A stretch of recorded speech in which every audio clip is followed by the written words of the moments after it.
After losing everything in a brutal divorce, a broken veteran moved into a collapsing shack deep in the Montana mountains.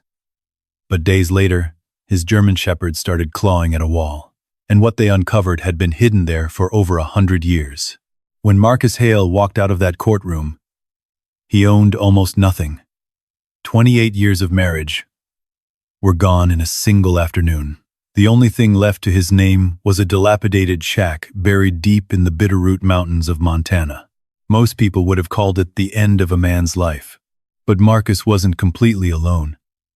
At his side was Titan, the German Shepherd who had followed him through war, loss, and now into the wilderness. The shack was falling apart. The roof leaked. The walls creaked in the wind. But something about the place felt unfinished. And a few nights later, Titan started scratching at a wall. What Marcus discovered behind that wall would change his life forever. Before we begin this incredible story, tell me in the comments, where are you watching from today? The courtroom in Missoula felt colder than the Montana winter waiting outside. Marcus Hale stood near the defense table, shoulders squared the way they had been trained to stand decades earlier in military formation. Even now, at 63, the posture of a soldier had never left him. But today, the strength in that posture felt hollow. The room smelled faintly of paper, polished wood, and old carpet. The quiet hum of fluorescent lights filled the silence between the judge's words. Across the room sat Rebecca. 28 years of marriage separated them now, like two distant continents. She didn't look at Marcus. Instead, she leaned slightly toward the man beside her, a sharply dressed real estate investor named Andrew Keller, whose watch probably cost more than Marcus's old pickup truck. Rebecca looked younger than she had in years. New haircut, new clothes, a confidence Marcus didn't remember from their life together. The judge adjusted his glasses and flipped the final page of the divorce decree. After reviewing the agreements submitted by both parties, he said calmly, "The court awards the primary residence, retirement accounts, and investment assets to Rebecca Hale." Marcus felt the words land like distant artillery. Not loud, but final. He didn't react. Years in special forces had taught him how to keep his face still when everything inside him wanted to break. The judge continued, "Mr. Hale will retain ownership of the inherited property located in Ravalli County, a small structure on 20 acres, previously belonging to Mr. Hale's father." Rebecca's attorney spoke next, his voice smooth and casual. "The property has no utilities, no market development, and minimal assessed value. We believe this arrangement is fair." Fair. Marcus almost smiled at the word. He hadn't set foot on that land in nearly 20 years. His father had bought it after the Vietnam era, dreaming of building a hunting cabin. The project never happened. After his father died, Marcus had been deployed overseas, and the land had simply faded into memory. Now it was the only thing left. The judge tapped his gavel lightly. "The divorce is finalized." The sound echoed across the room. Just like that, 30 years of a life together ended in less than 30 seconds. Marcus exhaled slowly. Beside his chair lay Titan. The large German Shepherd had remained perfectly still through the entire hearing, trained to stay quiet unless commanded otherwise. His deep brown eyes never left Marcus. Titan had been Marcus's companion for nearly 9 years. Marcus found him during a training exercise overseas, an abandoned military dog scheduled to be euthanized after losing his handler. Marcus had refused to leave him behind. Since then, the dog had followed him everywhere. Now, Titan rose to his feet and nudged Marcus's hand with his nose, a silent question. Marcus scratched behind Titan's ears. "I'm all right, buddy," he murmured under his breath. Across the aisle, Rebecca stood and gathered her purse. Andrew Keller placed a hand gently on the small of her back, as if guiding her toward their new future. Marcus watched them for a moment. Rebecca finally glanced over. Her eyes moved across him quickly, like someone looking at a stranger in a grocery store. Then she spoke. "You like the cabin," she said with a small shrug. "It's peaceful out there." Her voice carried just enough sweetness to sound polite, but her smile carried none of it. Andrew chuckled softly beside her. Rebecca added almost casually, "Honestly, Marcus, it's probably worth about as much as a pile of firewood." The words landed harder than the judge's gavel. 1. Marcus said nothing. He had heard worse things in war zones. But those insults had come from enemies. These came from someone who once knew every scar on his body. Rebecca turned and walked toward the exit. Andrew followed her, already checking something on his phone. They didn't look back. Marcus stood there a few seconds longer. Titan pressed his head gently against Marcus's hand again. For a moment, Marcus closed his eyes. The sound of a helicopter blade, thumping somewhere deep in his memory, suddenly rose inside his head. A familiar echo from a different time. PTSD had a way of doing that. Certain sounds, certain stress, certain endings. The courtroom blurred for a second. Marcus inhaled slowly, in through the nose, out through the mouth. A trick he had learned years ago when the war followed him home. The feeling passed. When he opened his eyes again, the courtroom had mostly emptied. Only the clerk remained, stacking papers. Marcus picked up the small folder containing the deed to the land in Ravalli County. 20 acres. One abandoned shack. That was his entire life now. Outside, the Montana air hit him like a clean slap across the face. Late autumn had already painted the mountains with cold blue shadows. The parking lot stretched wide beneath a pale sky. Rebecca and Andrew were standing beside a brand new black SUV. Marcus saw Andrew open the passenger door for her. Rebecca laughed at something he said. The sound carried across the lot. Marcus didn't realize he had stopped walking until Titan stopped beside him too. Rebecca noticed him. Then she hesitated for a moment. Then she called out across the pavement. "Well, good luck out there, Marcus." Andrew leaned against the SUV door, watching with mild amusement. Rebecca added one last line before getting in the car. "Try not to let the shack collapse on you." The sub-door shut, the engine started, and within seconds, they were gone. Marcus stood alone in the parking lot. Cars passed. People walked by. No one noticed the tall, gay-haired man and his German shepherd standing quietly beside an old truck. Titan sat at Marcus's side and looked up at him. His ears twitched slightly. Waiting, Marcus finally exhaled. "Well," he said quietly. He looked down at the deed in his hand, then out toward the mountains, visible beyond the city. "Looks like it's just you and me now." Titan wagged his tail once, slow and steady. Marcus scratched the dog's neck again and walked toward his truck. He didn't know it yet, but the shack Rebecca had mocked was about to change everything, and the one who would discover it first would not be Marcus. It would be Titan. The old pickup rumbled north along Highway 93, its engine carrying the tired growl of a machine that had seen too many winters. Marcus Hale kept both hands steady on the steering wheel, eyes fixed on the ribbon of road stretching toward the mountains. Beside him, Titan sat upright in the passenger seat, watching the world pass by through the window. Missoula slowly disappeared in the rear-view mirror. Stores turned into scattered houses. Houses turned into open fields. And then the fields gave way to tall stands of pine trees climbing the slopes of the Bitterroot Range. It reminded him of long patrols overseas.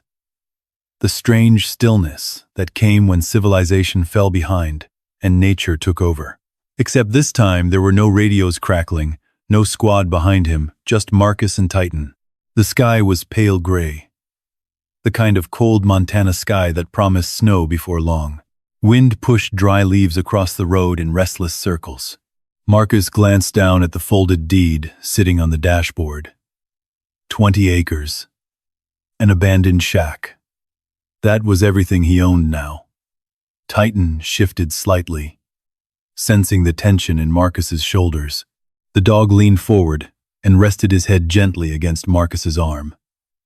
Marcus scratched behind Titan's ears.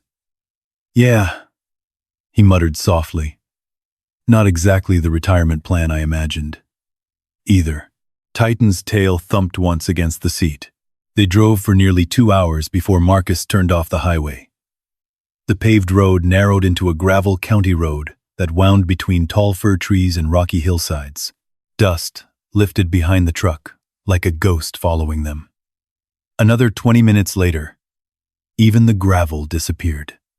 Now the truck crawled along a narrow dirt trail barely wide enough for one vehicle. Branches scraped lightly along the sides of the truck. Pine needles carpeted the ground. Marcus slowed the truck to a crawl. "Must be close," he murmured.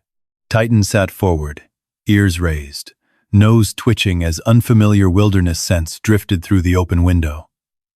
Deer, cold river water, old wood, and something else. A smell Titan didn't recognize. Finally, the trees opened slightly, revealing a small clearing tucked against the lower slope of the mountains. Marcus eased the truck to a stop. For a long moment, he simply sat there. The shack stood about 50 yards away. Rebecca had called it firewood. Looking at it now, Marcus realized she had not been exaggerating. The building leaned slightly to one side, like an old man who had forgotten how to stand straight. The wooden boards had turned gray from decades of weather. One corner of the roof sagged inward where snow must have collapsed it years ago. 2 windows were broken. The front porch had partially fallen apart. Vines crawled up the walls like slow-moving snakes, reclaiming the structure. Titan tilted his head. Marcus let out a slow breath. "Well," he said quietly, "I've seen worse." That wasn't entirely true. But soldiers learned early that complaining never fixed anything. Marcus opened the truck door. Cold mountain air rushed in instantly, carrying the sharp scent of pine trees and distant snow. Titan jumped down first and immediately began surveying the clearing, nose low to the ground, circling slowly. Marcus stepped out and stretched his back. The silence hit him harder than he expected. No traffic, no neighbors, no city noise. Just wind moving through tall trees, and the distant cry of a hawk somewhere above the valley. It was the kind of silence that most people found uncomfortable. Marcus found it familiar. He grabbed a small duffel bag from the truck bed and started toward the shack. The ground was uneven beneath his boots, scattered with rocks and pine cones. Titan moved ahead of him, scanning the area with alert focus. Halfway to the cabin, Titan stopped. His body stiffened. Marcus froze instantly. Years of training snapped back into place. Titan's ears pointed toward the trees. Low growl. Marcus slowly turned his head. At the edge of the clearing, something moved between the trunks. For a moment, Marcus saw nothing. Then, the shape appeared. A large mule deer stepped cautiously from the shadows, staring at them with wide, dark eyes. Titan relaxed immediately. Marcus chuckled under his breath. "Stand down, soldier." Titan wagged his tail. The deer bounded away into the forest, disappearing almost instantly. Marcus approached the shack. Up close, the damage was even clearer. The door hung crooked on rusted hinges. The wood around the frame had cracked and warped with age. Moss grew along the lower boards, where rainwater had soaked the structure year after year. Marcus placed a hand against the door. The wood felt soft. He pushed. The door groaned loudly before swinging open. A stale wave of cold, damp air rolled out from inside. Titan stepped forward carefully, nose working fast. Marcus followed. The interior was dark. Dust floated through thin beams of light, coming through broken windows. The floorboards creaked beneath Marcus's boots. The cabin was a single open room. A stone fireplace sat against the far wall. A small kitchen counter leaned crookedly beside it. An old ladder led to a tiny loft that probably served as a sleeping area. Everything inside was coated with years of dust and debris. Animal tracks crisscrossed the floor. Raccoons, maybe. Or worse. Marcus slowly turned in place. Taking it all in, his mind automatically started making a list. Roof repairs, new boards, clean the fireplace, seal the windows. A lot of work, but not impossible. Titan moved deeper into the cabin, sniffing along the walls. Marcus set his bag down and walked to the fireplace. He ran his fingers along the stone, still solid. That was something. Wind pushed through the broken window behind him, making one loose board creak, slowly, against the wall. For a moment, the sound made Marcus's chest tighten. In his mind, it wasn't wind, it was rotor blades, helicopters cutting through jungle air. Marcus closed his eyes. The memory came fast. Gunfire, radio chatter, men shouting. Marcus inhaled sharply and opened his eyes again. The shack returned around him. Dust, cold air, quiet forest. Titan walked back over and leaned against Marcus's leg, grounding him. Marcus rested a hand on the dog's back. "I know," he whispered. Titan looked up at him with steady brown eyes. No judgment, no pity, just loyalty. Marcus looked around the cabin again. It wasn't much, but it was his. For the first time since leaving the courthouse, Marcus felt something inside him shift. Not hope, not yet, but something close, a beginning. Outside, the wind moved through the pines again, and somewhere deep in the woods beyond the clearing, something watched them. Titan's ears twitched slightly toward the sound. Then he settled back beside Marcus. The dog didn't know it yet, but this broken cabin was hiding something. Something that had been waiting in silence for over a century, and Titan would be the one to find it. But that first night, Marcus Hale knew nothing about hidden secrets. All he knew was that the mountain cold moved quickly once the sun disappeared. By late afternoon, the sky over the Bitter Range had turned the color of steel. The wind slid through the pine trees with a low whisper that carried the smell of snow somewhere far above the ridgelines. Marcus stood outside the shack, hands on his hips, studying the roof. "Not perfect," he muttered, "but it'll hold for tonight." He had spent the last few hours doing what soldiers always did when dropped into unfamiliar territory. Assess, secure, adapt. Broken boards from the porch had been nailed loosely over the worst hole in the roof. A piece of plastic tarp from the truck covered the shattered window facing west. It wasn't pretty, but it would keep most of the wind out. Inside, Marcus had swept away years of dust and animal debris from a corner of the floor near the fireplace. Titan watched every move with patient attention. Now, Marcus knelt beside the stone hearth. He stacked small twigs first, then thicker branches he had gathered from the clearing. The lighter flicked once, twice, the third spark caught. Within seconds, the small pile of dry pine crackled to life. Flames licked upward, casting warm orange light across the gray wooden walls. Marcus leaned back slightly and stretched his stiff shoulders. "Fire," he said quietly. Titan thumped his tail once. It wasn't much, but it was shelter. Marcus opened a small can of beans from his duffel bag and placed it beside the fire to warm.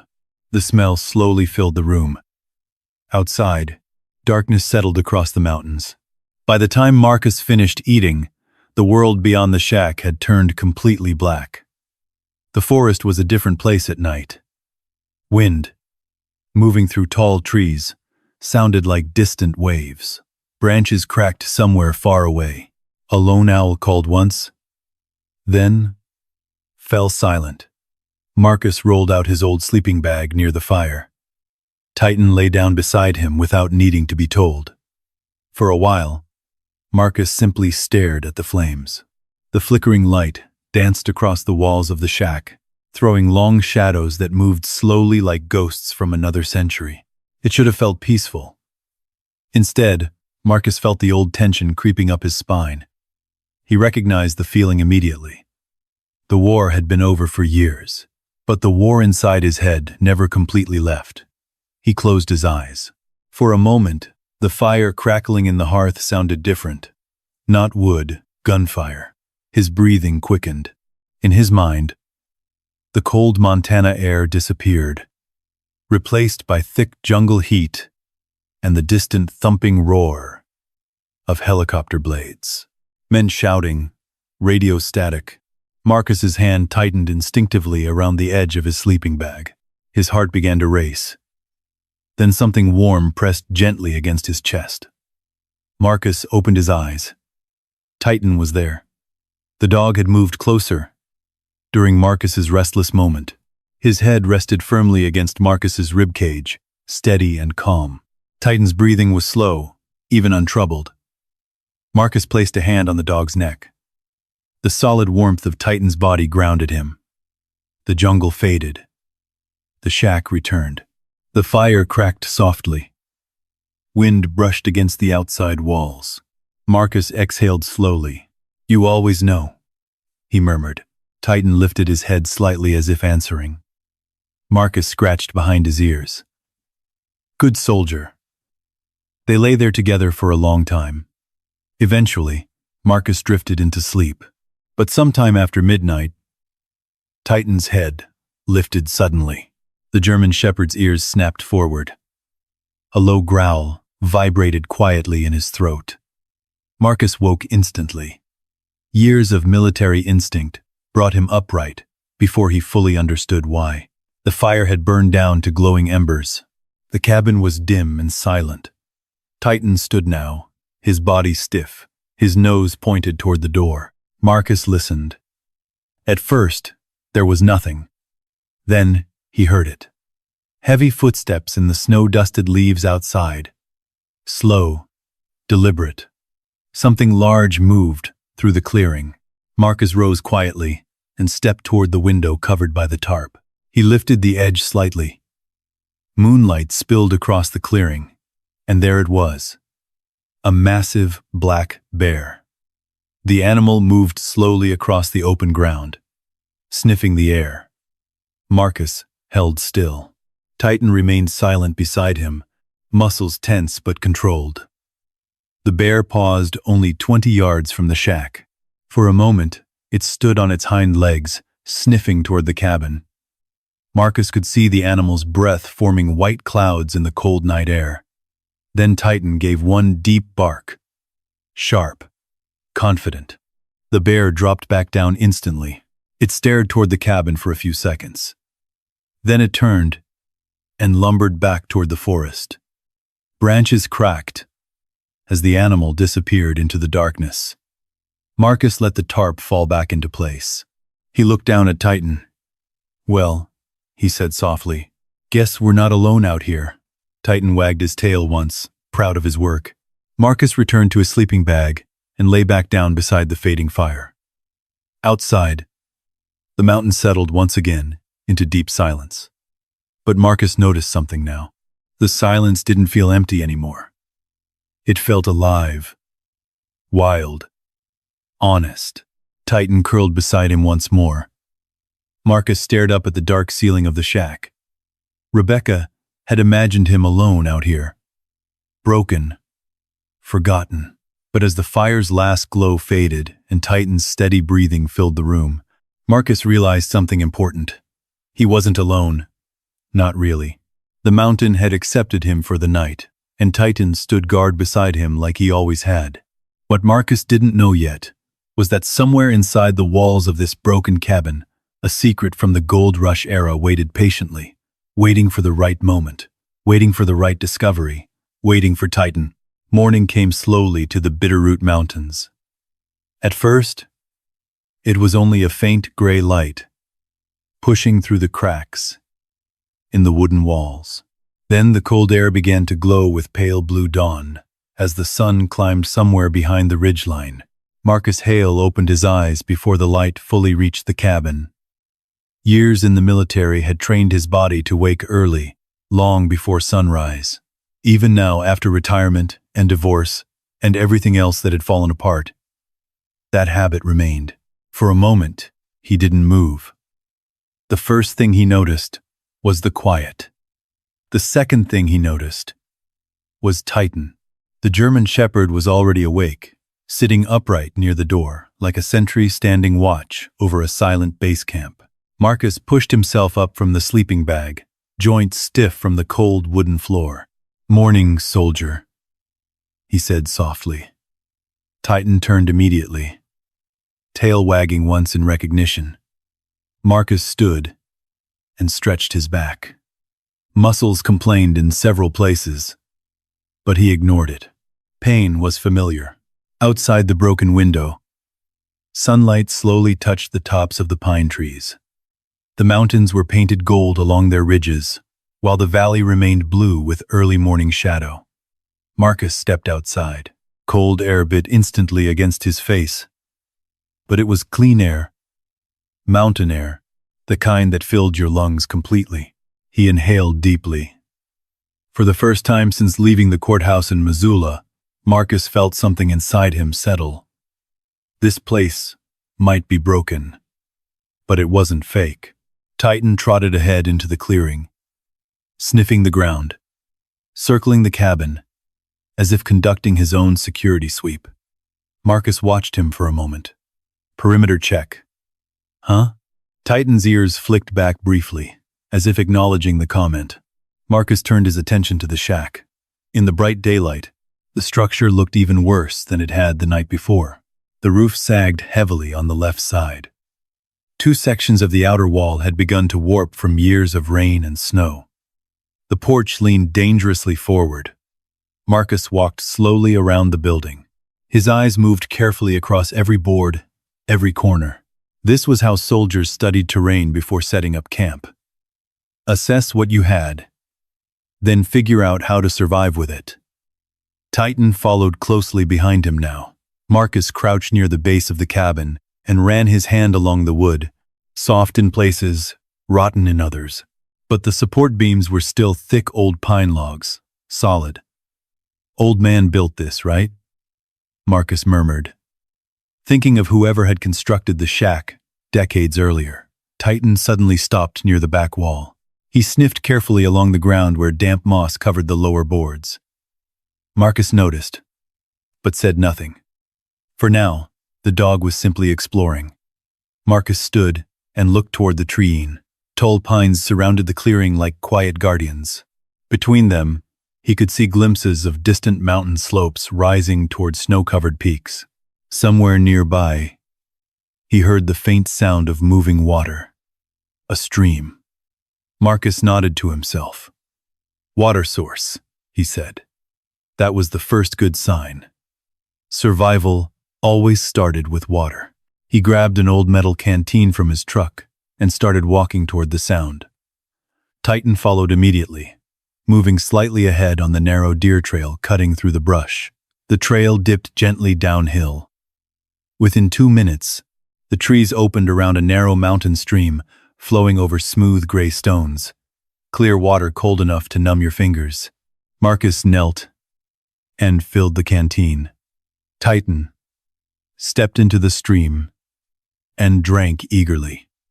Marcus splashed water across his face and felt the chill cut through the last fog of sleep. When he stood again, he studied the area carefully. The stream curved around the back of the property before disappearing deeper into the forest. Good. Water meant life, and life meant possibility. They returned to the cabin together. Marcus rolled up his sleeves. "Well," he said quietly. The first task was the roof. Marcus dragged several fallen branches from the edge of the clearing and used them to reinforce the weak section of the porch roof. Old nails from a rusted toolbox inside the shack helped secure the boards. The work was slow. Marcus hadn't done this kind of physical labor in years. His hands blistered quickly. His shoulders burned. But the rhythm of the work did something unexpected. It quieted the noise inside his mind. No helicopters, no gunfire, just hammer strikes and the wind in the trees. Titan stayed close the entire time. Sometimes he carried smaller sticks in his mouth and dropped them near Marcus like a proud assistant bringing tools. Marcus chuckled. "Not exactly military engineering," he said, wiping sweat from his forehead. "But we'll manage." By late afternoon, the cabin looked slightly less like a ruin. The broken portrail had been removed. Loose boards were nailed back into place. The tarp over the window had been secured properly. Marcus stepped back and studied the result. Still rough, still ugly, but standing. Titan sat beside him, tongue hanging happily. Marcus reached down and scratched his neck. "You know what, buddy?" he said. "Rebecca might have been right about one thing." Titan tilted his head. "This place was supposed to be the end of the road for me." Marcus looked out across the quiet clearing. Sunlight streamed through the tall pines, turning the air golden with drifting dust and pine pollen. "But I've survived worse places than this." Titan wagged his tail slowly. Marcus smiled faintly. "Yeah," he said. "We'll make it work." The sun dipped lower toward the mountains. Evening shadows stretched across the clearing. Marcus gathered more firewood and stacked it beside the cabin. Inside, the small fire crackled again as the temperature began to drop. Titan curled near the doorway, watching the forest beyond the clearing. Marcus sat near the hearth, tired, but calmer than he had been in weeks.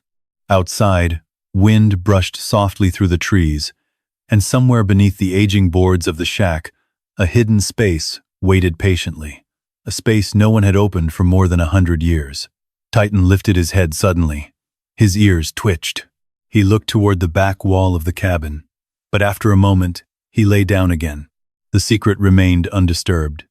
For now, morning came quietly to the Bitterroot clearing, the kind of calm mountain morning that seemed almost too peaceful to trust. A thin layer of frost coated the grass outside the shack.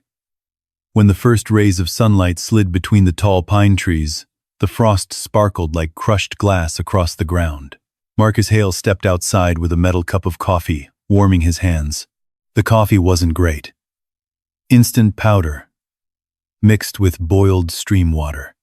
But after years of military rations, Marcus had learned not to complain about simple comforts. Titan followed him out onto the uneven porch. The German shepherd stretched, then shook his thick coat, sending tiny crystals of frost into the air. Marcus leaned against one of the porch posts and looked out across the clearing. It had been 4 days since they arrived. 4 days of hauling wood. 4 days of repairing boards. 4 days of silence. And strangely enough, Marcus was beginning to feel stronger. His hands were rough again, his shoulders sore in the familiar way that came from honest work. Even his breathing felt deeper in the cold mountain air. He sipped the coffee. "Not bad," he said to Titan. Titan sat beside him, scanning the edge of the forest like a watchful guard. The dog had settled into the routine quickly. Morning patrol, water from the stream, watching the trees. Marcus smiled slightly. "You take this job pretty seriously." Titan flicked an ear. Marcus finished his coffee and set the cup down on the porch rail. "All right," he said. "Let's keep working."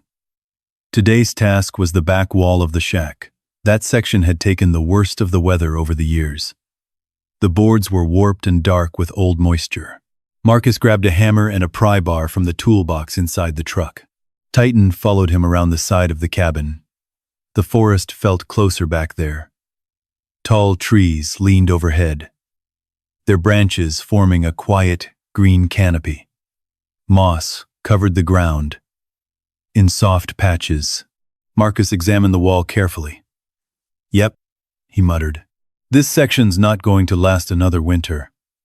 He wedged the prier beneath the edge of a loose board. The wood cracked softly as he pulled it free. Titan watched from a few feet away.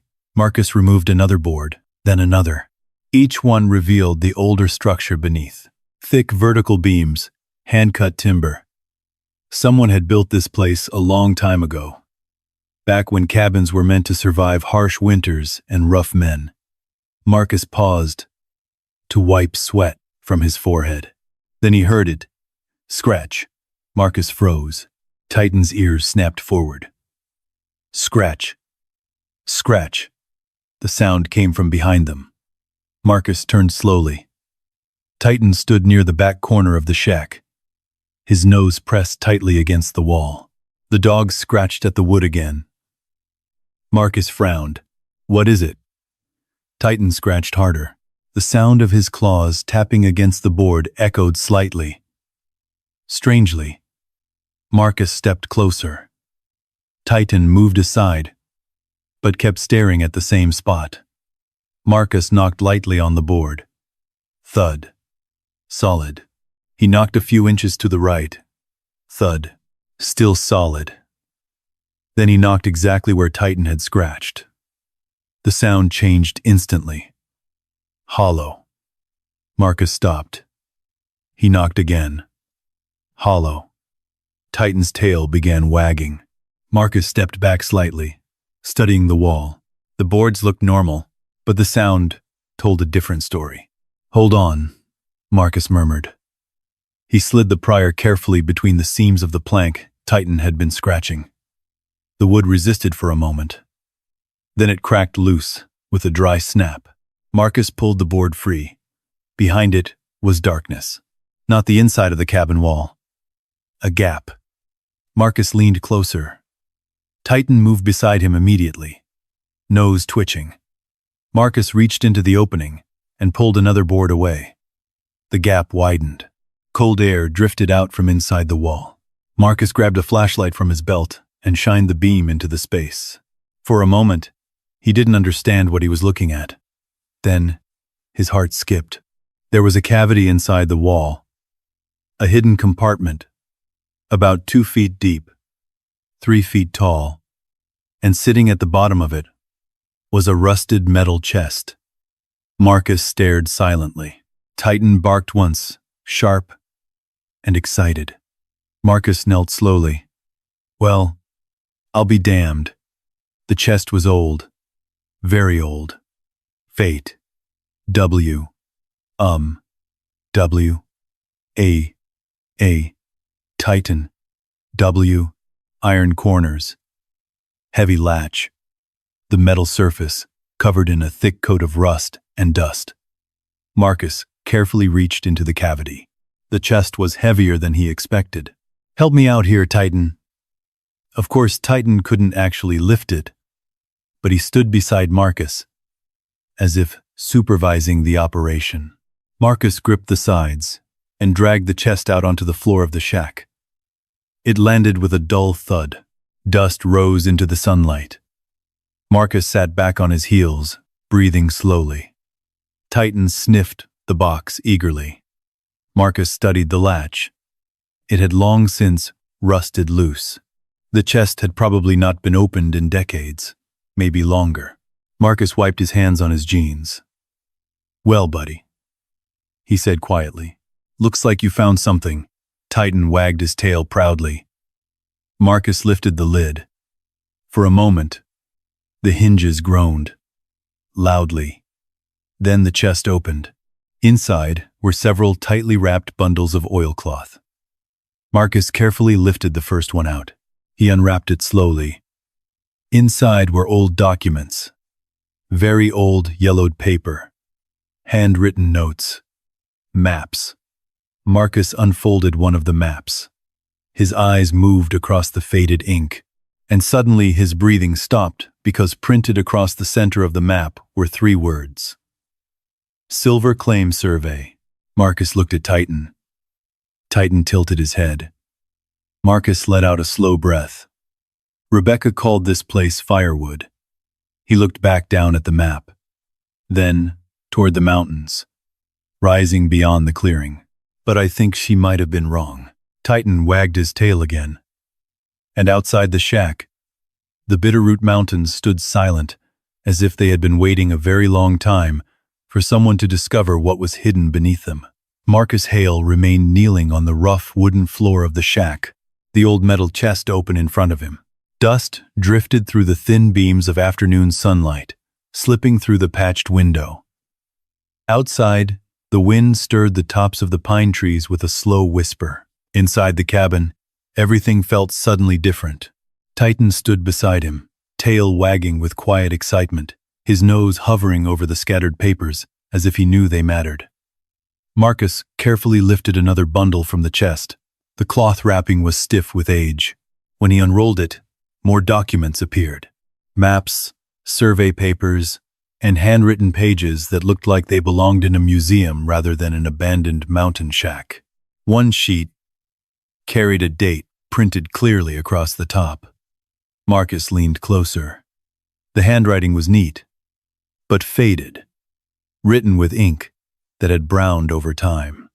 The name signed at the bottom read Samuel R. Whitaker. Marcus flipped through several pages slowly. The papers described land measurements, geological notes, and something else that made Marcus's pulse begin to rise. Repeated references to silver deposits. Silver claim? Marcus murmured quietly. Titan let out a soft huff, as if agreeing. Marcus spread the map out across the floor. It was hand-drawn but detailed. Mountains, streams, and elevation lines were sketched with careful precision. A red circle had been drawn near the center of the page. Marcus leaned closer to read the faded note beside the circle. Primary vein located beneath ridge. Marcus's mind began to race. His father had owned this property, but his father had never mentioned a mine. Marcus remembered the man clearly, quiet, stubborn, a former mechanic who preferred fixing engines to telling stories. After retiring, he had purchased this land with vague dreams of building a hunting cabin, but Marcus had been deployed overseas at the time. Then his father passed away unexpectedly. The land had simply transferred to Marcus, along with a stack of paperwork he barely glanced at before returning to duty. And now, Marcus ran a hand, slowly, through his hair. "Titan," he said quietly. The dog looked up immediately. "You might have just found something big." Titan's tail wagged harder. Marcus continued digging through the chest. Inside were small cloth bags filled with rock samples. The stones glittered faintly when Marcus turned them in the sunlight. Silver ore. Even with limited mining knowledge, Marcus recognized the metallic sheen. There were also letters, old letters between Whitaker and someone named Daniel Boone Carter, likely an early investor. Marcus read one line slowly. Initial samples confirm high-grade silver vein beneath the eastern ridge. Development delayed due to financial collapse following the Panic of 1884. Marcus leaned back slightly. The Panic of 1884. A financial crisis that had shut down banks and halted countless projects during the old mining days. If this Whitaker had discovered silver here, but lost funding, then the mine had never been opened. Marcus looked around the shack. This building might have been constructed as a temporary mining camp, a base for a project that never happened. Titan sat beside him now, head tilted curiously at the papers spread across the floor. Marcus rubbed the dog's neck. "Guess you weren't just scratching at the wall for fun." Titan wagged his tail proudly. Marcus stood and walked slowly to the doorway of the shack. The clearing stretched peacefully in front of him. Tall grass moved softly in the wind. The forest beyond looked untouched, ancient, and quiet. Somewhere out there, beneath the soil and stone, a silver vein might still be waiting. Marcus folded the map carefully and carried it outside. Titan followed instantly. They walked to the edge of the clearing, where the ground began to slope upward toward a rocky ridge. Marcus compared the map to the land, the stream, the tree line, the shape of the hillside. Slowly, the map began to match the terrain around him. Then he saw it. About 200 yards away, the ridge rose sharply where the forest thinned into exposed rock. Marcus pointed. Right there. Titan barked once. Marcus chuckled softly. Yeah, that's what the map says too. They walked part way toward the ridge before Marcus stopped. He wasn't rushing this. Years of military training had taught him something valuable. When you find something important, you slow down. You think, you plan. Marcus turned back toward the shack. He needed information. He needed confirmation. And he needed someone who understood geology better than a retired soldier. Marcus scratched Titan behind the ears again. Looks like we're taking a trip to town tomorrow. Titan wagged his tail. Marcus glanced back once more toward the ridge. The mountains stood silent, their slopes glowing under the fading afternoon sun. Somewhere beneath that rock, Silver might still be sleeping, and thanks to a loyal German shepherd scratching at an old cabin wall, Marcus Hale had just found the first clue. The first real sign that the life Rebecca thought she had destroyed might not be over at all. That night, Marcus slept lightly, not because of nightmares, but because his mind would not slow down. The old map lay spread across the small table inside the shack, weighed down by a wrench and a metal mug, so the curling edges wouldn't fold back over themselves. Marcus sat beside it long after the fire had burned low. Titan lay near the doorway, occasionally lifting his head when the wind moved through the trees. Marcus studied the faded red circle on the map again and again. Primary vein beneath ridge. If Whitaker had been right, if the ore samples in the chest were real, then the land Rebecca had laughed about in the courthouse might be sitting on something far more valuable than anyone realized. Marcus leaned back slowly in the chair. He had learned one thing in the army. Hope was powerful, but hope, without verification, could get you killed. He needed proof. Real proof. The next morning, the sky over the Bitterroot range was clear and bright. Cold air carried the smell of pine and damp soil. Marcus loaded the documents carefully into a weathered canvas folder. Titan watched every movement with alert curiosity. "You ready for a road trip?" Marcus asked. Titan's ears lifted instantly. Marcus smiled. "Thought so." The old pickup truck groaned to life after 2 attempts. Marcus steered down the narrow dirt road leading away from the clearing. Titan sat upright in the passenger seat, his head high, eyes scanning the passing forest like a co-pilot on patrol. The drive to Hamilton took nearly 40 minutes. The road wound through steep hillsides, crossed narrow wooden bridges, and eventually opened into a quiet valley town that looked as if it hadn't changed much in 30 years. A small diner, a gas station, a hardware store, and a modest brick building with a sign that reads, Geological Services. Marcus parked the truck. Titan jumped out beside him. Inside the office, shelves were lined with rock samples, maps, and surveying equipment. The smell of paper, dust, and machine oil filled the room. A man in his mid-40s looked up from behind a desk. He wore glasses and a worn flannel shirt. His sleeves rolled halfway up his arms. "Morning," the man said. Marcus nodded. "Morning." The man glanced at Titan. "Friendly?" Marcus scratched Titan's neck. "He's friendlier than he looks." The man smiled slightly. "Name's Ethan Brooks." Marcus extended his hand. "Marcus Hale. What can I help you with?" Marcus set the canvas folder on the desk and opened it. Found these inside an old cabin wall. Ethan's eyebrows lifted slightly. Marcus spread the map across the desk. Ethan leaned forward. At first, he studied it casually. Then, his expression slowly changed. He adjusted his glasses and leaned even closer. "Where did you say you found this?" "Cabin in the Bitterroot foothills," Marcus replied. "About 10 miles west of town." Ethan picked up one of the ore samples Marcus had brought.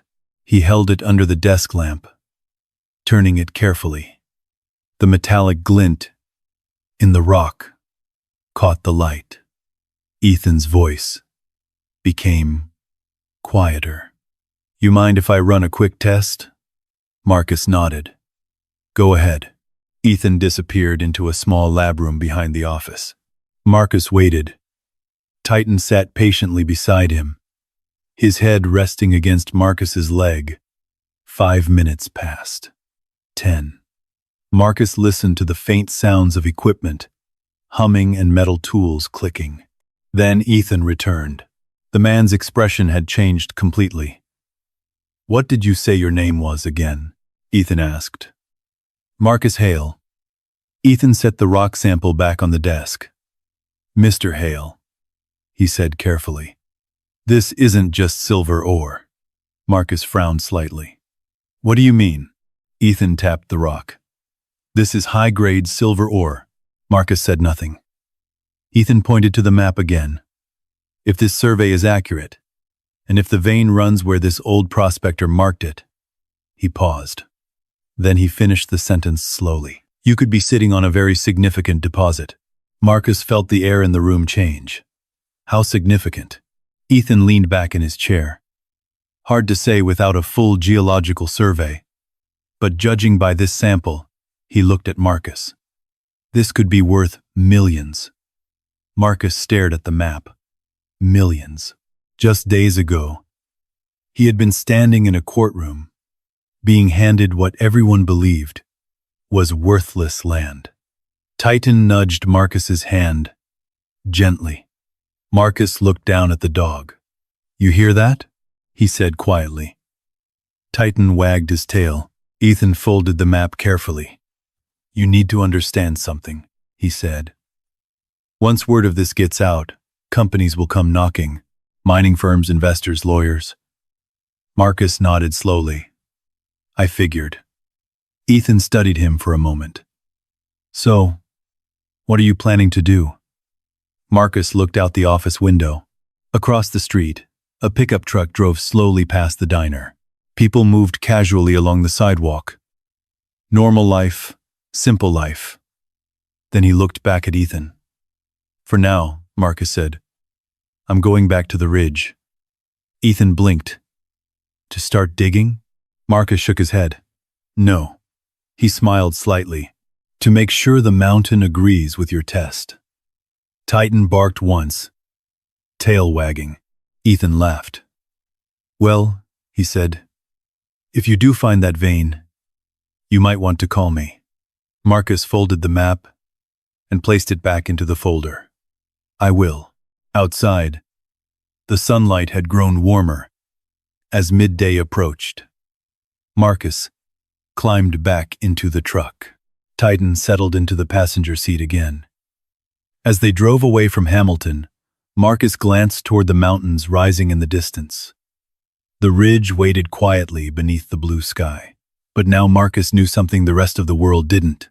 Beneath that stone, a forgotten fortune might still be sleeping. Marcus Hale drove slowly up the narrow dirt road toward the clearing as the afternoon sun slid behind the high ridges of the Bitterroot Mountains. The forest seemed quieter than usual. Tall pine trees swayed gently in the wind, their branches whispering overhead like distant voices. The sky above them was a deep blue, and the air carried that clean mountain scent Marcus had already begun to recognize as home. Titan sat upright in the passenger seat, alert as always. When the shack finally came into view between the trees, Titan's tail thumped softly against the seat. Marcus parked the truck and stepped out. For a moment, he just stood there, staring at the ridge in the distance. The same ridge marked on the old map. The same ridge where Whitaker had written those words over a century ago.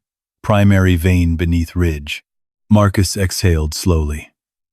"All right," he murmured. Titan barked once. Marcus grabbed a small backpack from the truck. Inside, he packed a flashlight, rope, a first aid kit, and the old map folded carefully in plastic. Years of military habit never left a man. You didn't explore unknown terrain unprepared. Titan waited by the edge of the clearing, muscles tense with excitement. "Stay close," Marcus said. Titan wagged his tail and immediately fell into step beside him. They walked toward the ridge. The ground sloped upward gradually, covered with moss and fallen needles. Sunlight filtered through the trees in long golden beams. Marcus studied the map again as they climbed. According to Whitaker's notes, the silver vein ran along the eastern side of the ridge, where exposed rock broke through the forest floor. It took them 15 minutes to reach the base. Here, the trees thinned. Gray stone jutted out of the hillside in jagged layers. Marcus ran his hand along the rock. Cold, rough, ancient. Titan sniffed along the ground, moving slowly from one patch of earth to another. Marcus pulled a small rock hammer from his pack and tapped gently against one of the exposed stones. Clink. The sound echoed faintly. He chipped away a small piece and examined it in the sunlight.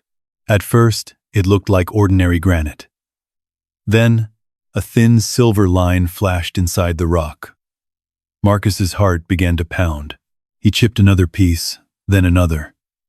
The metallic shine appeared again. Not everywhere, but enough. Marcus sat back on the rock and stared at the hillside. Ethan had been right. There was silver here. Real silver. Titan barked happily and trotted farther along the ridge. Marcus stood and followed. But as they moved along the slope, the terrain grew steeper. Loose stones shifted beneath Marcus's boots. Small cliffs rose between patches of forest. The ridge was not as gentle as it looked from below. Marcus slowed his pace. "Easy," he muttered.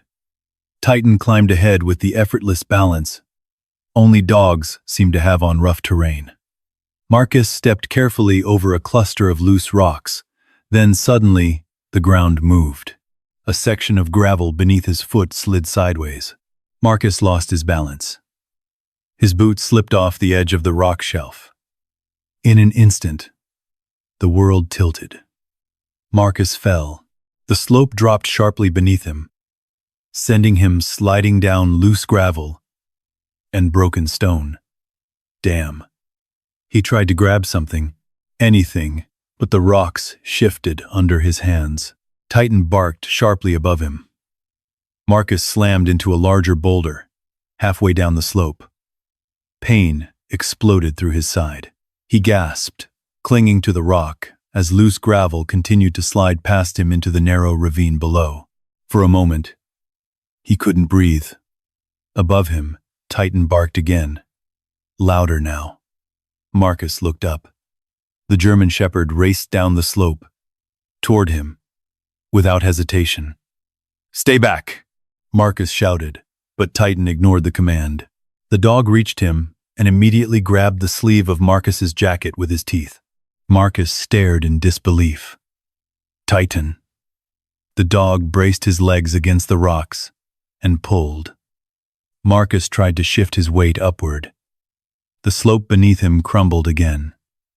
More stones tumbled into the ravine. Titan growled softly, pulling harder. Marcus reached for a nearby root sticking from the hillside and grabbed it tightly. Slowly, carefully, he pushed himself upward. Titan never let go. The climb back to stable ground took several painful minutes. Finally, Marcus rolled onto a patch of solid earth near the ridge. He lay there breathing heavily. Titan stood beside him, panting, tail wagging weakly. Marcus pushed himself up slowly. His side ached sharply, but nothing felt broken. Then he noticed Titan. The dog was limping. Marcus frowned. Titan. He gently lifted the dog's front paw. A thin cut ran along the pad where a sharp stone had sliced through the skin during the climb. Not deep, but bleeding. Marcus felt something tighten in his chest. "You idiot," he whispered softly. Titan wagged his tail. Anyway, Marcus sat down and pulled the first aid kit from his pack. He cleaned the wound carefully. and wrapped it with a small bandage. Titan sat still through the entire process, eyes locked on Marcus. When it was finished, Marcus rested his hand on the dog's head. "You didn't even think about it, did you?" Titan leaned against him. Marcus looked back toward the slope he had fallen down. Another few seconds, another few feet, and that ravine might have ended very differently. Marcus exhaled slowly. "Looks like I still owe you one," he said quietly. Titan wagged his tail again. The sun was already dipping lower behind the mountains. Marcus stood carefully. "Come on," he said. "Let's get you home." They walked slowly back down the ridge toward the shack.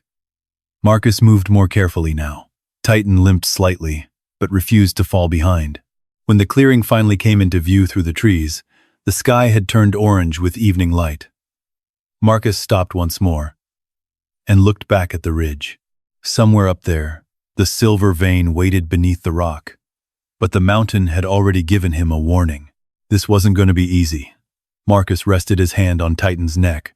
"Guess we're doing this together," he said. Titan gave a soft bark, and for the first time since the courthouse in Missoula, Marcus didn't feel alone anymore. The days that followed felt different, not easier, but clearer. Marcus woke each morning before sunrise, the same way he had for most of his life. The mountains were quiet at that hour, the sky still pale and cold before the sun crested the Bitterroot ridge. Titan usually woke first. Even with the bandage around his paw, the German shepherd insisted on making his morning patrol around the clearing. Marcus would watch him through the doorway of the shack, a dark silhouette moving carefully through the early mist. The injury slowed Titan slightly, but it didn't change his determination. Marcus admired that. He understood it. Pain was simply another obstacle, something to move through, something to outlast. Marcus spent his mornings studying the ridge and the maps from Whitaker's chest. The old prospector had left surprisingly detailed notes, angles of rock formations, measurements of distance from the stream, even small symbols marking where the richest ore samples had been found. Marcus copied everything into a notebook. Old soldier habits again. Observe, record, adapt. After several days, Marcus began exploring the ridge again, this time carefully marking locations with small red flags he bought from the hardware store in Hamilton. Titan followed every step. Sometimes the dog would stop suddenly and sniff the ground where Marcus had already examined the rock, as if confirming the discovery himself. One afternoon, Marcus struck a section of exposed stone with his hammer. The rock split cleanly. Inside, thin streaks of silver glimmered in the sunlight. Marcus smiled quietly. They were getting closer. By the end of the month, Marcus had dug several small test trenches along the ridge. Nothing large enough to be called a mine yet, but enough evidence to confirm the vein was real. Ethan Brooks visited twice during that time. The geologist walked the ridge with Marcus, occasionally kneeling to examine rock samples with a magnifying lens. Each visit made Ethan more convinced. "This vein runs deeper than I expected," he said during one survey. Marcus wiped dirt from his hands. "How deep?" Ethan shrugged slightly. "Deep enough that if it's consistent, it could support a small mining operation." Marcus looked down the slope toward the shack. A few weeks earlier, that place had felt like the end of his life. Now it looked like the beginning of something else. Words started to travel. Small towns had a way of sharing information quickly, even when people tried not to talk. Marcus noticed new trucks occasionally driving past the dirt road near the property. Sometimes strangers stopped at the diner in Hamilton and asked questions about the old cabin in the mountains. Ethan warned him about that. When people smell money, the geologist said one evening, they start paying attention. Marcus understood that perfectly. For now, he continued working quietly, digging, mapping, learning, and healing.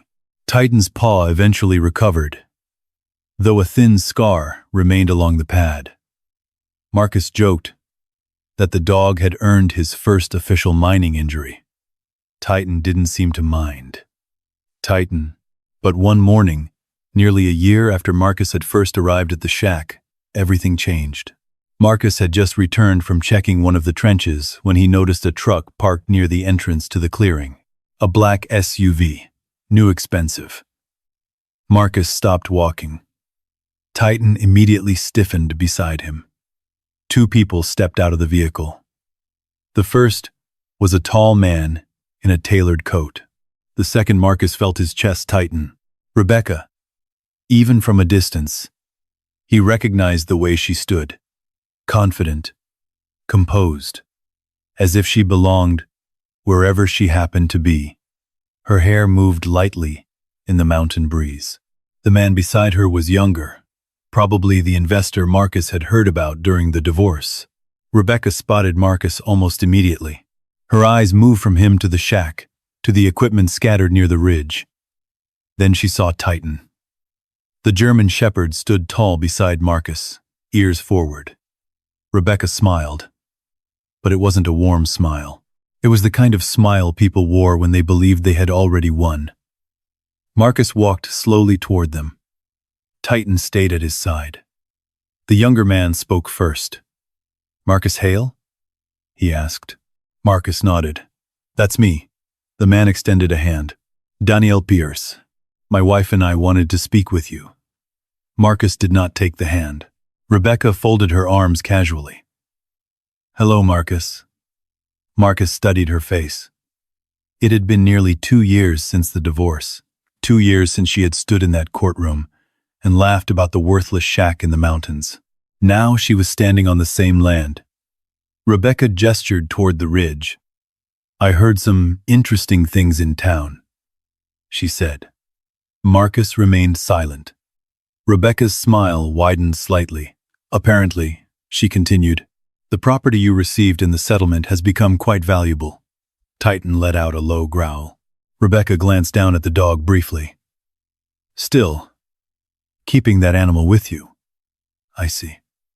Marcus placed a hand gently on Titan's neck. The dog quieted instantly. Daniel Pierce cleared his throat. "There may have been a misunderstanding during the divorce settlement," he said carefully. "The land in question was originally part of a shared marital asset." Marcus's eyes narrowed slightly, so Rebecca stepped forward. So she said smoothly, "Our lawyer believes we're entitled to a portion of whatever profits you're planning to make from this mining operation." The clearing fell silent. Wind moved softly through the trees. Marcus looked at the shack, the ridge, the trenches he had dug with his own hands. Then he looked back at Rebecca. For a moment, he said nothing. Titan stood beside him, like a stone statue. Finally, Marcus spoke. "You laughed about this place," he said quietly. Rebecca's expression barely changed. Marcus continued. "You said it wasn't worth more than a pile of firewood." Rebecca shrugged slightly. "People make mistakes." Marcus nodded slowly. "Yeah," he said. "They do." Rebecca tilted her head. "So, let's be practical about this, Marcus." Marcus looked directly into her eyes. And for the first time since the divorce, Rebecca saw something she hadn't expected. Marcus wasn't broken anymore. He wasn't defeated. He was calm, and calm men were difficult to control. Marcus rested his hand on Titan's back. "You should probably leave," he said. Rebecca blinked. Daniel Pierce frowned. "This conversation isn't finished," the man said. Marcus's voice remained steady. "It is on my land." Titan's low growl returned. Rebecca studied Marcus for a long moment. Then she turned and walked back toward the Sioux. But before climbing inside, she looked over her shoulder. "We'll be speaking again," she said. The vehicle disappeared down the dirt road a few minutes later. Marcus stood silently in the clearing. Titan looked up at him. Marcus exhaled slowly. The mountain wind moved through the trees, and somewhere deep beneath the ridge, the silver vein waited. But now Marcus understood something clearly. The real fight was only beginning. The dust from Rebecca's SUV hadn't even fully settled on the dirt road when the quiet returned to the clearing. Marcus stood still for a long moment, staring down the empty trail where the vehicle had disappeared between the pines. Titan remained beside him, muscles tense, ears alert. The dog understood conflict. He had sensed it the moment Rebecca stepped out of the car. Marcus slowly exhaled. Then he crouched beside Titan and scratched the dog behind the ears. "Looks like we stirred up more than silver," he said quietly. Titan's tail wagged once. Marcus walked back toward the shack. The evening sun had dropped low behind the Bitterroot ridges, painting the entire valley with a deep orange glow. The mountains looked peaceful again, but Marcus knew better. He had spent enough years in combat to recognize the moment when calm shifted into confrontation. Rebecca wouldn't give up. Not now. Not after hearing about the mine. Inside the shack, Marcus poured a cup of coffee and sat down at the small wooden table. The old map from Whitaker lay open in front of him. For nearly a year, he had been digging, mapping, and confirming what the old prospector had discovered more than a century earlier. The silver vein was real. Small-scale extraction had already begun. Marcus had hauled several buckets of ore down to Hamilton, where a refinery paid modest but encouraging sums. Nothing life-changing yet, but enough to prove the future. Now that future was under threat. Marcus leaned back slowly. Across the room, Titan lay near the door, watching the forest through the opening like a sentry guarding a quiet outpost. Marcus studied the dog. "You know what's funny?" he said softly. Titan lifted his head. "When Rebecca left, I thought the fight was over." The fire crackled quietly in the stove. Marcus continued. "Turns out I was just on the wrong battlefield." Titan thumped his tail lightly against the floor. Marcus smiled faintly. The next morning, he drove back into Hamilton. The town looked the same as always. The diner served the same coffee. The gas station had the same rusty sign swinging in the wind. But this time, Marcus noticed something new. People were watching him. Not suspiciously, curiously. News had clearly spread. Marcus walked straight into Brooks Geological Services. Ethan Brooks looked up from behind his desk. "Morning, Marcus." "Morning." Ethan studied his face for a moment. "Something happened." Marcus nodded. "My ex-wife showed up." Ethan leaned back in his chair slowly. Is greater than. That didn't take long. Marcus sat down and folded his arms. "She's bringing lawyers," Ethan sighed. "Of course she is." Marcus placed a stack of documents on the desk, copies of the divorce settlement and land transfer paperwork. "I want to make sure everything is airtight." Ethan read through the papers carefully. Several minutes passed. Finally, he set them down. "Well," he said, "from what I can see, the land was legally transferred to you during the divorce settlement." Marcus nodded. "That's what the judge ruled." Ethan shrugged. "Then, they don't have much ground to stand on." Marcus wasn't convinced. "They have money." Ethan smiled slightly. "Money helps." He tapped the documents, but paperwork helps more. Marcus leaned forward. "I'm not selling the land." Ethan nodded. "I didn't think you would." Marcus looked out the office window toward the mountains. "Not after everything it took to get here." Ethan followed his gaze. "You planning to expand the mine?" Marcus nodded slowly. "Yes." Ethan smiled. "Then you're going to need help." Over the next several weeks, Marcus began building something he never expected to create. A small operation. The local workers from Hamilton joined him, men who knew the mountains and respected the land. They built safer trenches along the ridge, installed basic extraction equipment, reinforced the old access paths. Marcus refused offers from large mining corporations that began calling after rumors of the silver deposit reached further towns. He didn't want investors controlling the land. He wanted control. And he wanted fairness. The men who worked with him were paid well. Safer methods were used. The operation grew slowly. Titan remained at Marcus's side. Through it all.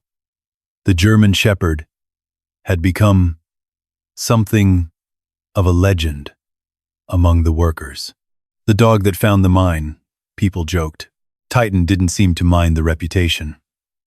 One afternoon, several months later, Marcus stood near the ridge, watching the workers load a small truck with ore samples. The sun was bright. The forest stretched endlessly around them. Titan lay nearby in the shade. Marcus felt something he hadn't felt in years. Peace. Then a familiar black SUV appeared again at the entrance to the clearing. Marcus saw it instantly. Titan stood up at the same moment. Rebecca stepped out of the vehicle. This time she wasn't smiling. Daniel Pierce stood beside her again. And behind them came a third man, carrying a leather briefcase. The lawyer. Marcus walked down from the ridge slowly. The workers paused their activity. Titan walked beside Marcus like a silent guard. Rebecca spoke first. "You've been busy." Marcus looked past her toward the mountains. "Yeah." The lawyer opened his briefcase.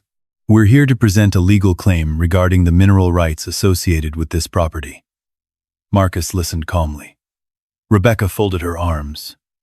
"You didn't think we'd just walk away, did you?" Marcus said nothing for a moment. Then he reached into his jacket pocket and pulled out a folded document. He handed it to the lawyer. The man read it carefully. His expression slowly changed. Rebecca frowned. "What is it?" The lawyer looked up. "This document confirms that the mineral rights were included in the land transfer during the divorce settlement." Rebecca blinked. "That's impossible." The lawyer shook his head slowly. "No." He looked directly at her. "It's very possible." Silence fell over the clearing. Rebecca stared at Marcus. Marcus remained calm. Behind him, the workers continued loading ore quietly.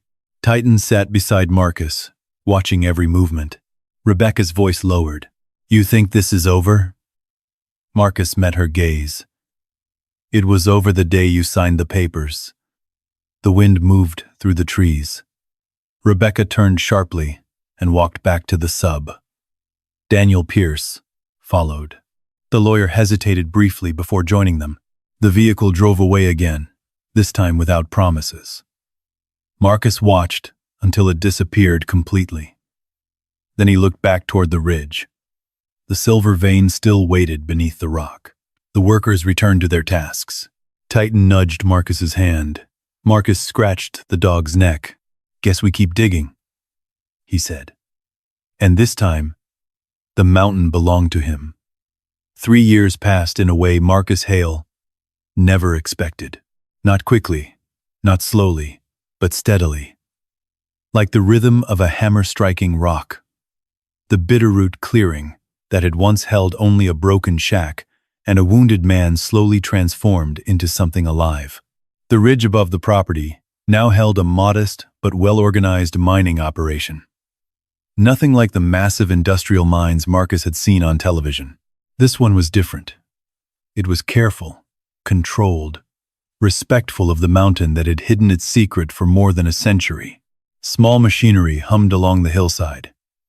Wooden walkways connected the trenches, where workers carefully extracted ore from the exposed silver vein. Marcus refused to turn the land into something reckless. He remembered too well how fragile peace could be, so the operation grew slowly. Local men from Hamilton worked the site. Loggers, mechanics, ranch hands, and a few former soldiers who had drifted through the town looking for work and purpose. Marcus hired them all, not because they needed him, but because he understood what it meant to feel lost. Each morning began the same way. The sun rose over the bitter peaks, turning the forest gold. Marcus stepped out onto the porch of a new log cabin that now stood beside the old shack. The original shack remained untouched. Marcus refused to tear it down. It was where everything had started. The place Rebecca had laughed at. The place Titan had scratched at the wall and uncovered Whitaker's forgotten chest. Now the small building stood like a quiet monument beside the larger home Marcus had built himself with help from the crew. Titan lay on the porch as always. The German Shepherd was older now. Gray hairs had begun appearing around his muzzle, and the scar along his paw from the ridge accident had left a slight limp. But his eyes were still sharp, still loyal, still watching everything. Marcus stepped onto the porch and poured a cup of coffee from the thermos beside the door. The morning air smelled of pine and cold mountain stone. Below the ridge, several workers were already arriving at the site. Pickup trucks rolled slowly along the dirt road. Engines started. Tools clanked. Marcus watched quietly. Years ago, after the divorce, he had believed his life was finished.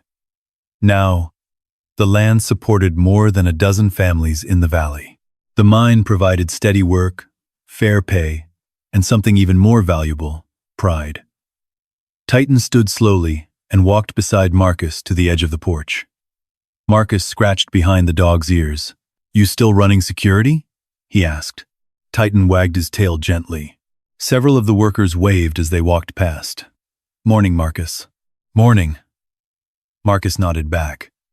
Among the men was a former Marine named Caleb, who had arrived in Hamilton 2 winters earlier, with nowhere to go. Another was a quiet rancher named Walter who had lost his property during a drought. Marcus didn't ask too many questions. He simply offered work, the way someone had once offered him a chance. Later that afternoon, a small group of vehicles drove up the road toward the clearing. Not lawyers, not investors. This time it was something different. 3 pickup trucks carrying several men and women stepped out slowly. They moved with the careful posture Marcus recognized immediately. Veterans. One of them approached Marcus and extended a hand. "Name's David Torres," the man said. "Army." Marcus shook his hand firmly. "Marcus Hale." David glanced toward the ridge where the mine operated. "Ethan Brooks told us about you." Marcus raised an eyebrow. "The geologist?" David nodded. "He said you run a place where veterans can work if they need a fresh start." Marcus looked toward Titan. The dog sat calmly beside him. Marcus shrugged slightly. Didn't think it was that official. David smiled. "Well, it is now." Over the next year, more veterans arrived. Some stayed only a few months. Some stayed permanently. Marcus built additional cabins near the forest edge, so they had places to live while they worked. The mine continued producing steady silver. Not enormous wealth, but enough to support the small community forming around it. And every evening when the work ended, the clearing filled with quiet conversation. Men who once carried invisible battles began learning how to breathe again. Titan wandered among them like an old sergeant inspecting his troops. Most evenings he eventually returned to the porch where Marcus sat, watching the sun sink behind the Bitterroot Mountains. One autumn evening, Marcus sat beside Titan, with a blanket draped across his shoulders. The air had grown colder. The first snow would arrive soon. Titan rested his head against Marcus's knee. Marcus looked across the clearing. The lights from the cabins glowed warmly among the trees. Laughter drifted faintly through the crisp air. 3 years ago, this place had been nothing but silence. Now it was something else. Something alive. Marcus rubbed Titan's head slowly. "You remember the day we found that chest?" he asked softly. Titan's tail tapped the wooden boards. Marcus smiled. "Yeah," he said. "Me too." Above them, the mountains stood tall and quiet. The same mountains that had hidden their secret for more than a century. But Marcus knew something now. The silver had never been the real treasure. Not even close. And deep down he suspected Titan already knew that. The first snow of the season came quietly. Marcus Hale woke before dawn, the same way he had every morning for most of his life. But something about the air felt different. The cabin was still warm from the fire he had kept burning through the night. Yet the world outside had gone strangely silent. He pulled on his boots and stepped onto the porch. The clearing had turned white. A soft blanket of snow covered the ground, the trucks, the equipment near the ridge, and the old shack that still stood beside the newer cabin. Marcus breathed in slowly. Winter had arrived in the Bitterroot Mountains. Titan stepped out beside him. The German shepherd moved more slowly now than he once had. Age had begun to settle into his bones. His once dark muzzle had turned silver with gray fur, and the old injury in his paw made him favor one leg slightly when the cold grew sharp. But his eyes were still bright, still watching, still loyal. Titan walked carefully across the snow-covered porch and sat beside Marcus. Together, they looked out across the quiet land. 3 years earlier, Marcus had stood in that same place, feeling like his entire life had collapsed. Now the valley below held something completely different. Smoke rose gently from several small cabins near the treeing where the veterans lived. A pickup truck started near the ridge as one of the workers prepared the day's equipment. The mine itself continued to operate steadily. It never became the massive operation that big companies had tried to convince Marcus to build. He refused. The silver vein provided enough for everyone involved, enough for the workers, enough to maintain the land, enough to give the veterans who arrived there a place to stand again. Marcus believed that was enough. Behind him, the old shack creaked softly as the morning wind brushed against the weathered boards. He turned and looked at it. The little building still leaned slightly to one side. The roof still sagged. But Marcus kept it exactly the way it had been the day Titan scratched at that hidden wall. That shack had changed everything. He walked over slowly and pushed the door open. Inside, the small room looked almost the same as it had the first night he slept there. The wooden floor, the rough table, the old wall, where the hidden compartment had once been. Marcus knelt beside that wall. The opening had long since been repaired, but he knew exactly where it had been. He placed his hand against the wood. "Funny," he said quietly. Titan walked into the shack behind him and sat down beside Marcus. "You found the only treasure I never expected." Titan tilted his head slightly. Marcus smiled. For a moment, neither of them moved. Outside, the rising sun began touching the peaks of the Bitterroot Mountains, turning the snow along the ridges into streaks of gold. Marcus stood and stepped back onto the porch. The valley slowly came alive as the other cabins began opening their doors.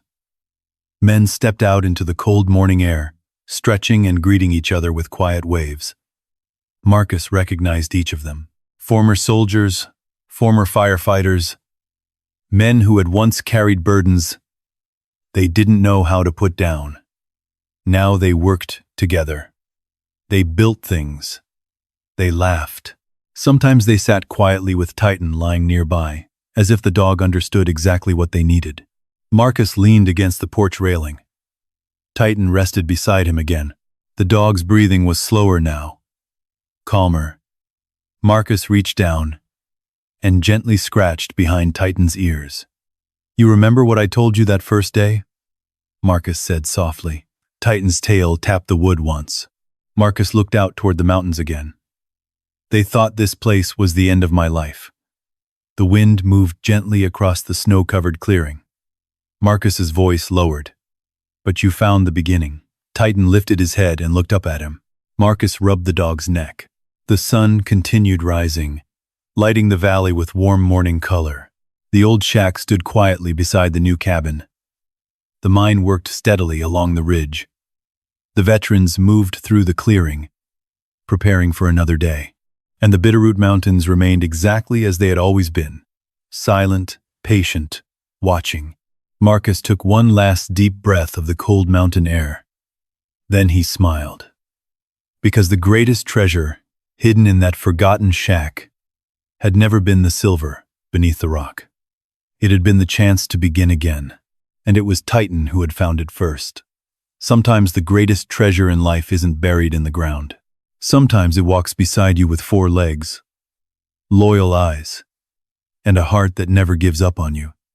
Marcus thought he had lost everything, but Titan stayed. And that loyalty changed the ending of his story. Now, I'd really like to hear from you. If you believe a loyal dog can truly save a person's life, type 1 in the comments. If you believe every veteran deserves a second chance, type 0. You can also tell us where you're watching from. It's always amazing to see how far these stories travel. And if this story touched your heart, don't forget to subscribe to the channel and turn on notifications, because here we share powerful stories about veterans, loyal dogs, and the moments that can change a life forever. And trust me, the next story might surprise you even